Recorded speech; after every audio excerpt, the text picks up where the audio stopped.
Hey guys, welcome to Cooking with Lovalicious. I'd like to thank everyone for the emails and sharing my videos. And to Val and Thavashni, I've replied to you and we will come back to you in the rest of the segments on your recipes.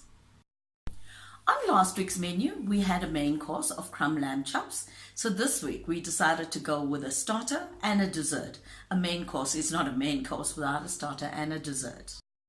The starter that I'll be cooking for you today is chicken livers. So there's going to be hot chicken livers for the people who like hot food, and there's going to be garlic chicken livers for people who can't handle hot. And then the dessert is going to be pumpkin fritters with caramel sauce and whatever toppings you'd like. I'm going to be doing a few. So I'm going to be doing coconut topping. I'm also going to be doing a dusting of icing sugar, but we'll do it as we go on in the cooking session today.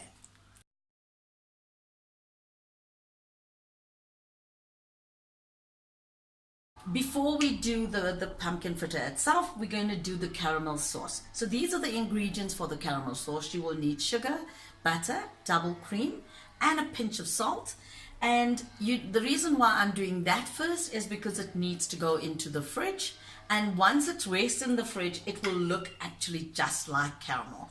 In the beginning, when it's on the stove, it's not going to look anything like caramel. It's going to be quite weak, but you will find that once you put it in a sealed container in the fridge, it will come looking like this. You add 1 cup of sugar to your pot. The pot must be on medium heat and it mustn't be high because sugar and water caramelizes and crystallizes very, very quickly. In the beginning, you can mix your sugar and your water, but as soon as your sugar has dissolved, you must stop mixing because then you will get a hard, solid sugar line. So from now on, you've just got to wait. As you can see, the sugar is dissolving very quickly. My stove is on medium heat. During the cooking of this caramel sauce, to mix it, you just swirl it around. Then you will put the stove off for a little while you add the butter. So it is 6 tablespoons of butter. You will whisk it with the stove off. Because what tends to happen is if you're whisking the butter in while the stove's on, it bubbles and comes over.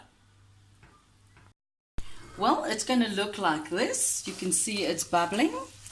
Okay, this is when you need to now put your cream.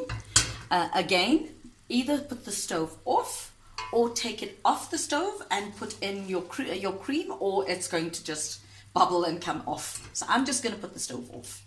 Adding it very slowly and gently.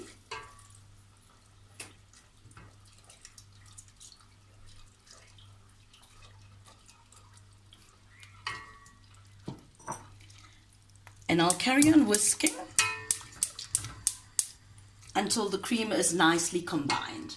It takes a little while, say about 5 minutes, and then you will get a brown or amber looking consistency. Don't worry that it doesn't actually look like the caramel that comes in the tin, because once it goes and sits in the fridge, it will caramelize and look like that. Once you have finished with the caramel on the stove, you will find a sealed container, like something like this, that seals and airtight. You will put the caramel in it and put it in the fridge, not the freezer, normal fridge. So it's nicely cool and it's looking exactly like the caramel that you buy in the can.